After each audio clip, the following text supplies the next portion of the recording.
I mean, you pretty much made history at the U.S. Olympic trials by becoming the second fighter to win it after starting off at the number eighth seed. Eighth seed, man. Crazy. And That's huge right there, you know? yeah, what am I? Is that really true? I didn't know that was even Yeah. true. Because I know it probably is though. Because I think if that's the case, I think the two people did it. Because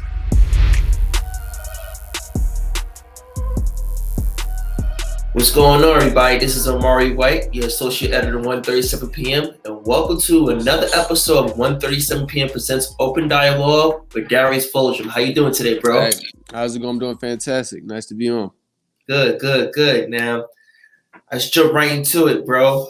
I know you was preparing for the Olympics, running fight for gold in the heavyweight division and whatnot, but COVID stopped everything. Like, can you give me the breakdown of how you feeling and how you staying focused and we're on the towards accomplishing that feat? Well, a lot has changed since it happened, but it's just devastating. I should be in Tokyo right now, Right. And that's one of those things that kind of hits you. It's like, damn, But it's just one more year. A lot has changed though. When we first got the news, it's kind of been a whole process. Things keep changing. We keep hearing different things.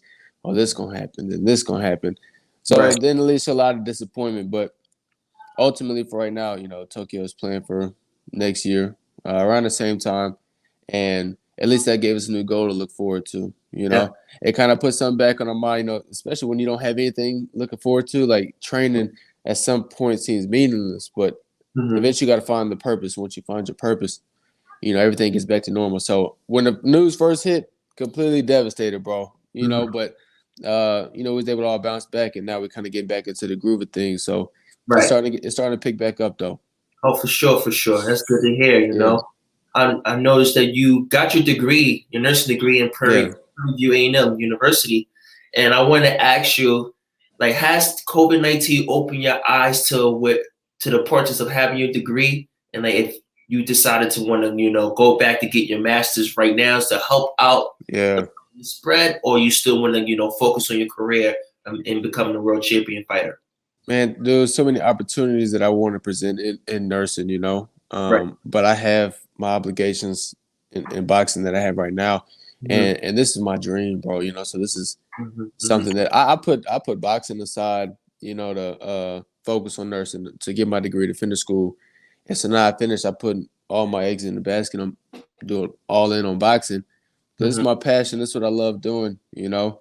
I get to train, like, man. I get to have fun training with all these great teammates. I get to travel across the country, across the world. Right. This a once in a lifetime opportunity I can't pass up.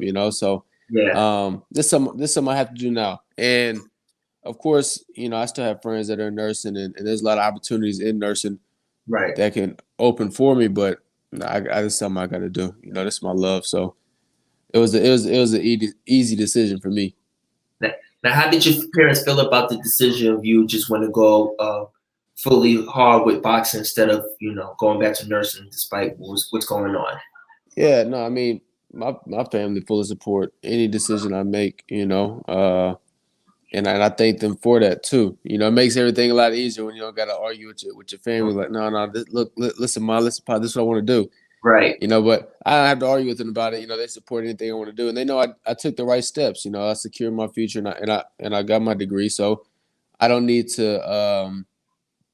Well, what's the word? I don't have any regrets. So, if anything else fails, I have my plan after boxing, so I have a future, so I can put everything I need into this. Right. Now, you only been boxing since 2015, I believe. Yeah. In high school, like, how difficult was that transition from going from wrestling to boxing? Actually, I feel like it wasn't that difficult for a lot of people because I was already in shape. I just got out from wrestling. And so the working out part, I was good. I ain't have to worry about getting in shape. I just kind of had to learn how to box, and I tried to make sure I was on the fast track for that. For example, I was trying to fight as many times as I could. Experience is everything in the sport, and so I was making sure I wasn't scared of anything. I was fearless. I don't care if the guy was a pro fighter, 10-0, 10 knockouts. Let me spar with him. You know, all the smoke, basically. yeah. Put me in with the dogs, man. And I try to get put on the dogs early because that's how I improved. And so I was trying to be on the fast track, man. So that's Right. kind of how I got to where I'm at, is just being fearless, man, and getting in there with the best of the best. That's a great mentality to have, you know. And speaking of fast track, I mean, you pretty much made history at the U.S. Olympic trials by becoming the second fighter to win it after starting off at the number 8th seed. Eighth seed, man. Crazy. And That's huge right there, you know? yeah, what am I? Is that really true? I didn't know that was even Yeah. true. Because I know it probably is though. Because I think if that's the case, I think the two people did it. Because my homeboy Bruce Carrington, he on the team with me too. I think he was the eighth seed as well. Okay. And I think we both came up from eighth seed, which is Yeah. crazy. You know, which is a crazy feeling. I always feel like the underdog coming in, like it's Yeah. eighth seed out of eight people. Damn, I don't think I'm gonna win. But Exactly. yeah, I had to prove everybody wrong. So it was a great feeling. Definitely. Like, if you break down more of like the emotional like standpoint you have, knowing that the odds against you mathematically because they rank you 8th and you Yeah. need to, you know, like accomplish it all. Like, I need that breakdown, like how focused you were, how zoned in you was going to each bout. Man, I remember when they were first doing they were drawing the brackets and stuff, and Uh-huh. we all had to kind of line up when they called us. Uh-huh. And I was the last person. I was like, "Dude, I can't believe it. I can't believe it." You know what? You know what? But it's okay. Put a chip on my shoulder, man, and I swear it made me go even harder. You know, to prove people wrong. You know, I went against the number one seed first, and I won that fight. My next fight was against was a good friend of mine. But we fought a couple of times back in the day, and I mean, I just kept winning, man. I kept winning. I just refused to lose, and that was what I tried to put in my head, was just refuse to lose at any cost. Right. And man, that was a great experience, man. That was like the best week of my life. You know, I had my family there with me too, That's and dope. so you know, especially after winning the trials, it's such like a big relief. Right. You know, like, if you finally did what you had to do, Yeah, but still more work to be done, though. Obviously, you know, but I could tell, but still, that's amazing accomplishment right there. That's it a, was. so kudos to you on that one, bro. Yeah, I You appreciate that, man. Thank you. if anybody who never saw you fight before was to walk up and be like, bro, who's your fighting style? Are you like, you know, you move quick like the Muhammad Ali with a long, nice little jab on, or you aggressive with it with the okey doke defensive stance of like Mike Tyson? Like, can Yeah, you yeah. describe your fighting style? Who would you compare it to with any boxer, past or present? It's hard to describe, man, because it never looks the same in any of my fights. Really, it depends on whoever I'm fighting against or whatever I need to do to win that fight is Right. what I'm gonna do. If I need to give like a Mike Tyson look where I got the peekaboo style coming forward, then Mm-hmm. I will do that. If I need to move around and dance around like Ali, I will do that. Mm-hmm. But it all depends on obviously who I'm fighting against. And I'm not saying like the fighter dictates my style, but I'm just saying I can adapt to doing Mm-hmm. whatever I can do to beat that fighter. Right. But one of my favorite fighters is Andre Ward, and I would say a Okay. little bit of my style kind of does look like his. It's not 100% like his, obviously, but I have my own little thing. But it is kind of similar when I look at it. Right.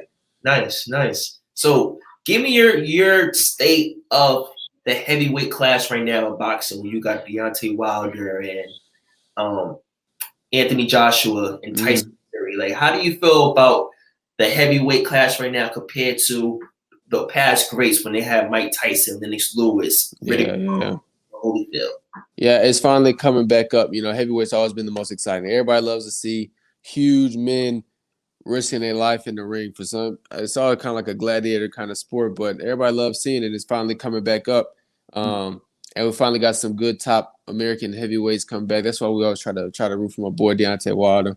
Right. We got another one coming up. Jared Anderson gonna be a top heavyweight guaranteed. Okay. And so it's actually looking promising, man. It's looking up. We got some good fights as long as they get matched up and they get done properly. You know, that Deontay Wilder Anthony Joshua fight was supposed to happen. That was going to be a huge mega fight, but they Yeah. both got losses now. So it's like, you know, so it makes it a little more interesting when people start losing. Best fighting the best. So it's looking up. Obviously, you know, I wasn't alive during the hype of a lot of the mega heavyweight fights when heavyweight was in its peak. Nor was I started watching boxing when I started boxing. So I started watching in 2015. So I've seen the fights, but I didn't get to live through those same little all the drama, all the hype that was leading into it. Yeah, I just got to hear what everybody else says about it. But obviously, they were great fights. I watched the fights, but the buildup is always so much better when you anticipate something to happen, and it does. And so that's why I'm looking forward to see a lot of these great fights happen. Same. Now, how do you feel about the September 12th fight card with Tyson versus Roy Jones? Yeah, and Nate Robinson versus Jake Paul, like, because I know you're looking at the undercard, like, are you serious right now? Like, yeah, especially when I heard about the Jake Paul and Nate Robinson. I didn't even know Nate Robinson was boxing. I said, what? Just stick to basketball. No, I'm playing. I actually I went to his Instagram. I seen he was training and stuff. Yeah. I was like, so obviously, I'm gonna still be interested in watching. I'm gonna still pay to watch it. I'm still see Roy Jones. Roy Jones is one of my favorite fighters too. Dude was unstoppable in his prime, and I love watching the fight. I don't know how the fight's gonna play out now. Yeah, I'm not gonna give no predictions or nothing, but I won't put you on the spot like that. Don't do it. Don't. I promise I won't. But I am crazy excited to watch it though. Okay. Definitely. Like, we had Nate Robinson and Jake Paul on a recent episodes of Open Dialogue, and it was getting spicy. Oh man, crazy, bro. Oh man, I wish I would have seen that, man. Yeah, shoot. It's gonna be something for sure. I'm not gonna lie. When I did see Jake Paul fight, I think he had fought in LA like a while back. Right. And he actually didn't look too bad. Like I definitely thought it was gonna be a lot worse than it was. But yeah, it wasn't too bad. Okay. Cool. Now, I know you're the ambassador of the Giving Games. Yeah. Can you give me much more insight on this program, or like what's the initiative behind that?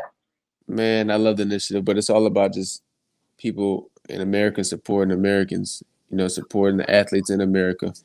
And I think it's a good opportunity to help a lot of these athletes. Okay, so for example, when we talk about it, a lot of people think of Olympians, they think everybody has all these huge sponsorships and endorsements, but that's not true. That's only for like the top, like even like 1% of the Olympians, Right. And like, for example, a lot of us boxers don't have that kind of financial backing. And so, especially during a crisis like this, we're lacking a lot of the financial funds. And especially since Olympics is supposed to be around this time, And so initiative really is to have, people in America donate to help the cause for all the Olympic sports. And for USA Boxing, personally, something that we're also trying to do is make sure we give back to the little guys, to the future generations to come.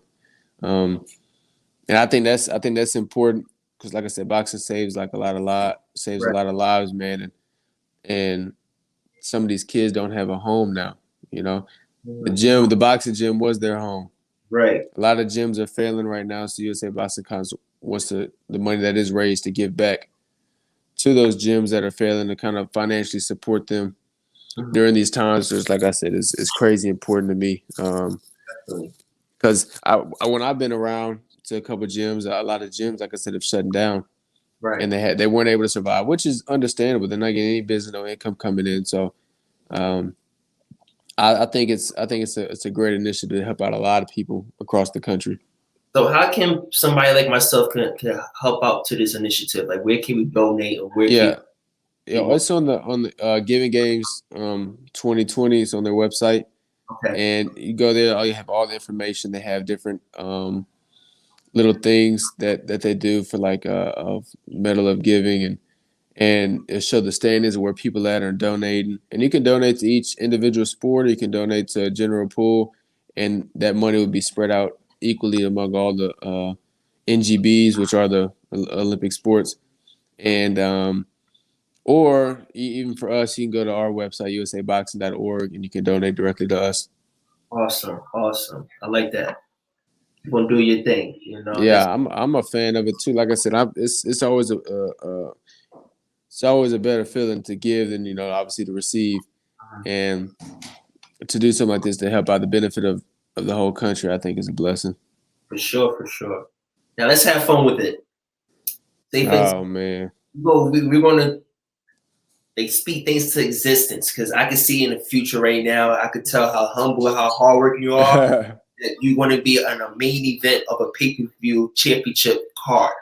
So, say for example, the fight is announced: Darius Fulgham versus Deontay Wilder for the world heavyweight title. I need to know, who would you choose as a team to help you prepare for the fight, as your cut man, as your trainer, as your sparring partner, to help you prepare to get it on with Wilder? For the top main event fight, who's gonna be my team? Okay, well, so my coach is his name Darnell Pierce. That's my guy.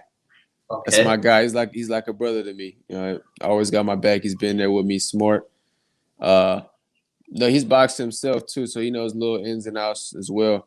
Right. And so that's my guy. That's my coach. Cut man, I'm not getting cut, so it don't matter.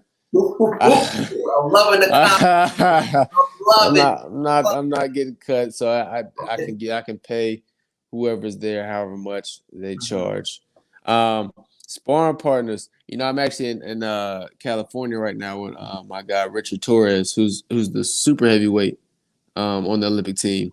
Nice. Which is the heavyweight above mine. So I'm 201 limit and he's 201 plus. Okay. And so I have to pick him. He's a hard puncher, pressure fighter, throws a lot of punches, in shape. And I don't think anybody would give me more prepared than he would, honestly. You got the already. I'm loving it. Yeah, I'm already with the top heavyweight right now. So definitely him for sure. Mm-hmm. You know, and then I probably had to also, the other top heavyweight right now, the one I was talking about earlier, Jared Anderson. I sparred him a couple of times too, and he's talented as well. Dope. So the night of the fight comes and they let you pick anybody to perform a song. Who would you want to perform for you? Make your way to the ring, and what song? Oh, dude. I really want to pick somebody I know. Okay, celebrity wise, if I was to pick anybody, it'd probably be Travis Scott. But anybody is automatically going to get you hyped, but it's your preference though. You know, people got a certain different style when it comes to listening to music and help them get ready for fights. I know that. I listen to him a lot. He always be getting me hyped, man. I'm trying to think. Off instinct right now, that's who I'm saying. That's who I probably would pick. Especially I'm from Houston too, so I feel like that. Yeah, I feel like it'd be a fit. So he always be getting me hyped. I don't know if you've been to one of his concerts, but yeah, them joints go crazy. Definitely. What's about him? You know what? I'm trying to think what would be the best one. The one I'm thinking of right now is one of his newest ones, Scott's. Okay. Yeah, that one go hard. I like that one. Definitely. Yeah, that one go. That one go. My final question to you: if you can provide me any song lyric that would best describe your legacy 10 to 15 years from now, what would it be? Oh, dude. That's a hard question, man. Oh no, let me think. Song lyric. I'm automatically thinking J. Cole. Let me think of a J. Cole lyric. Yeah, I'm a J. Cole fan too. So you're a J. Cole. We on the same page then. Let me think of a J. Cole lyric.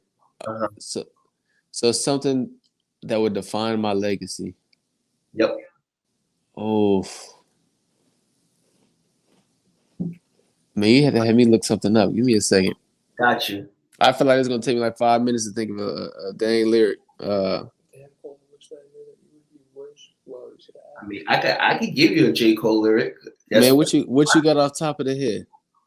It's ironic. I'm the one you were sleeping about. He said it on the last verse of "Looking for Trouble" with Kanye West. You said what's the lyric again?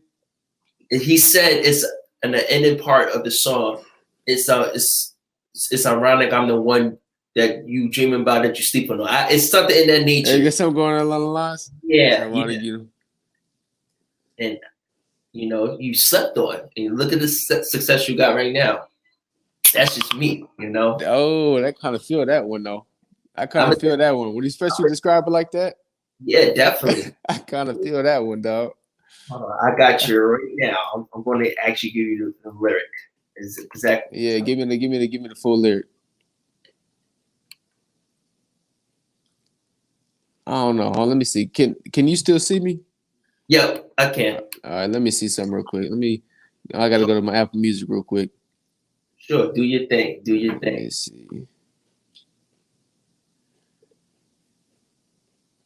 I'm trying to think of something that go hard. I'm trying to like look at none of like the Forest Hills Drive.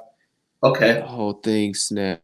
So I found the exact lyric, and he said, "Oh, come on.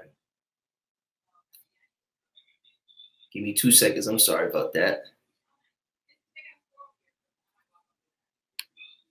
You ready?" Oh, I ain't losing.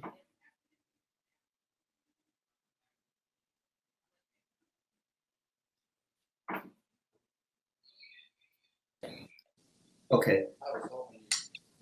You can hear me? Did you find it? Yep. Yeah, I can hear you. So he said, "What you've been praying for, what you've been screaming about, around and you've been sleeping on the one that you've been dreaming about." Screaming about. Ooh. That's something you get tatted on. That's something you can use on the train. That's just me, bro. You know? I'm trying to figure out how you came up with that lyric off top of the head. Is that because that's one of my favorite verses ever from him. Perfectly describes the underdog, you know? That could be yours.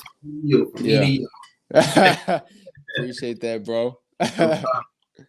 But unless you can't find one, you got my email. We can swap motivational lyrics and we can take it from there, you know? That sounds good, bro. Once again, thank you for taking time out of your day to let me interview you for 1:37 p.m. Presents Open Dialogue, and continue to do your thing in the boxing world. We're gonna be looking out for you, man. Hey, I appreciate that, bro. Thank you for having me on. No problem. You have a good one, man. All right, you too.